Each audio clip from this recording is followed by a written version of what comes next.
Le livre des Proverbes, chapitre 8. La sagesse ne crie-t-elle pas? L'intelligence ne parle-t-elle pas tout haut? C'est au sommet des hauteurs dominant la route. C'est à la croisée des chemins qu'elle se place. À côté des portes, à l'entrée de la ville, à l'intérieur des portes, elle crie. Homme, c'est vous que j'appelle. Et ma voix s'adresse aux êtres humains. Vous qui manquez d'expérience, apprenez le discernement. Vous qui êtes stupides, apprenez le bon sens. Écoutez, car ce que je dis est capital, et j'ouvre mes lèvres avec droiture. Oui, c'est la vérité que ma bouche proclame, et mes lèvres ont horreur de la méchanceté. Toutes les paroles de ma bouche sont justes, elles ne contiennent rien qui soit faux ou perverti.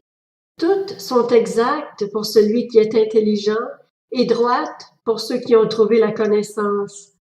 Préférez mes instructions à l'argent, et la connaissance à l'or le plus précieux. En effet, la sagesse vaut mieux que les perles, elle a plus de valeur que tout ce qu'on pourrait désirer. Moi, la sagesse, j'habite le discernement, et je possède l'art de la réflexion. Craindre l'Éternel, c'est détester le mal. L'arrogance, l'orgueil, la voix du mal et la bouche perverse, voilà ce que je déteste. C'est à moi qu'appartiennent le conseil et le succès. Je suis l'intelligence, la puissance m'appartient. Par moi les rois règnent, et les dirigeants ordonnent ce qui est juste.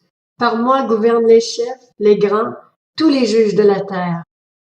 J'aime ceux qui m'aiment, et ceux qui me cherchent me trouvent. Avec moi sont la richesse et la gloire, les valeurs élevées et la justice. Mon fruit est meilleur que l'or pur, et le profit qu'on tire de moi est préférable à l'argent.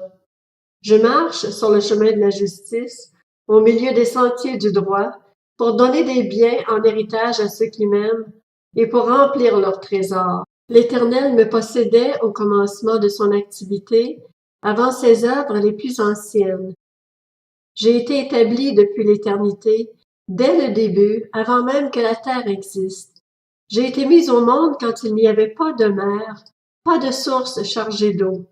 Avant que les montagnes ne soient formées, avant que les collines n'existent, j'ai été mis au monde.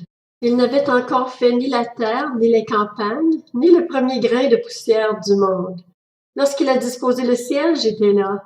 Lorsqu'il a tracé un cercle à la surface de l'abîme, lorsqu'il a placé les nuages en haut et que les sources de l'abîme ont jailli avec force, lorsqu'il a fixé une limite à la mer pour que l'eau n'en franchisse pas les bords, lorsqu'il a tracé les fondations de la terre, j'étais à l'œuvre à ses côtés. Je faisais tous les jours son plaisir, jouant constamment devant lui, jouant dans le monde, sur sa terre, et trouvant mon plaisir parmi les hommes.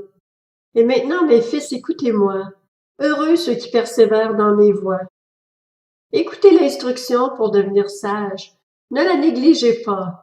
Heureux l'homme qui m'écoute, qui veille chaque jour sur mes portes et qui garde l'entrée de ma maison. En effet, celui qui me trouve a trouvé la vie, il a obtenu la faveur de l'Éternel. En revanche, celui qui pêche contre moi se fait du tort à lui-même. Tous ceux qui me détestent aiment la mort.